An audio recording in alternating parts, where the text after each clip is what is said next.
Willst du dein Berufsdeutsch verbessern? Dann musst du erstmal Englisch lernen. Was? Hallo und herzlich willkommen zum heutigen Video. Ich bin Chris, Deutsch- und Englischlehrerin und heute tauchen wir in die spannende Welt von Berufsenglisch, ich meine Berufsdeutsch, ein. Es gibt einige englische Wörter, die ihren Weg in die deutsche Sprache gefunden haben. Es ist faszinierend zu sehen, wie viele Anglizismen wir im Deutschen verwenden. Oft ohne es zu merken. Also, lasst uns loslegen. Bevor ich ins Detail gehe, was sind eigentlich Anglizismen? Anglizismen sind Wörter oder Ausdrücke aus der englischen Sprache, die in eine andere Sprache übernommen wurden. In unserem Fall ins Deutsche. Besonders im Berufsdeutsch sind viele Begriffe fest verankert und werden täglich verwendet. Aber nicht nur im Beruf, sondern auch in der Umgangssprache. Man hört viele Anglizismen wie cringe, sus, Boyfriend und cool. Passe aber auf, nicht alle Anglizismen sind echte englische Wörter. Und manche haben eine völlig andere Bedeutung auf Englisch. Zum Beispiel Beamer, Oldtimer, Sport und natürlich Handy. Lass uns aber ein paar Beispiele bei der Arbeit anschauen. Ein häufig verwendeter Begriff.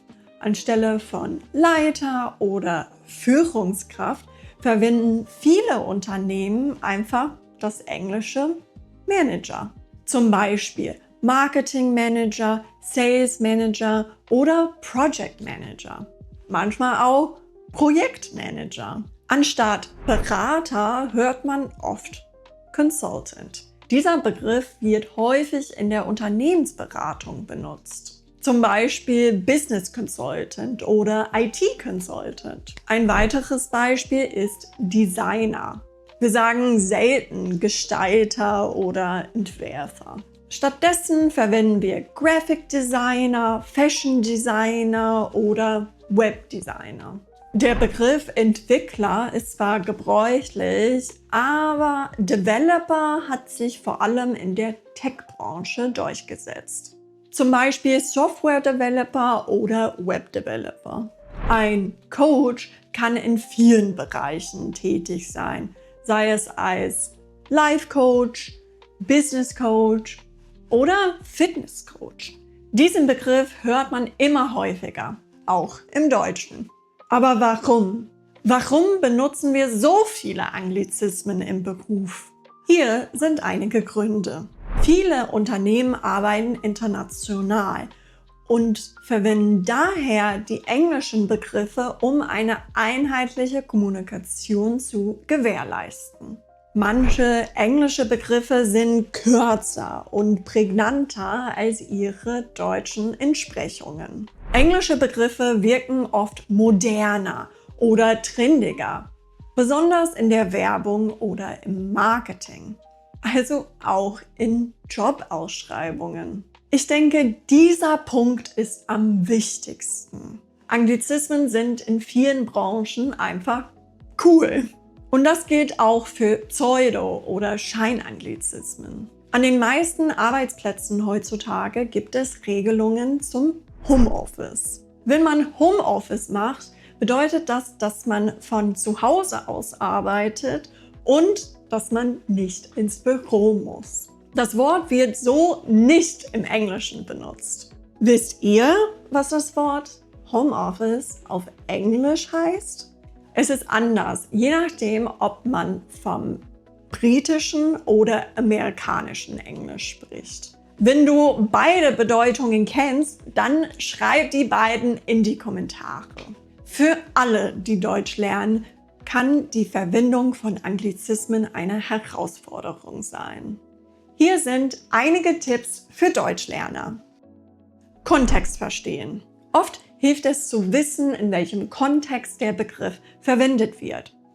Das kann die Bedeutung klarer machen. Fast alle Wörter kann man verstehen, wenn man genug Kontext hat. englische Kenntnisse anwenden.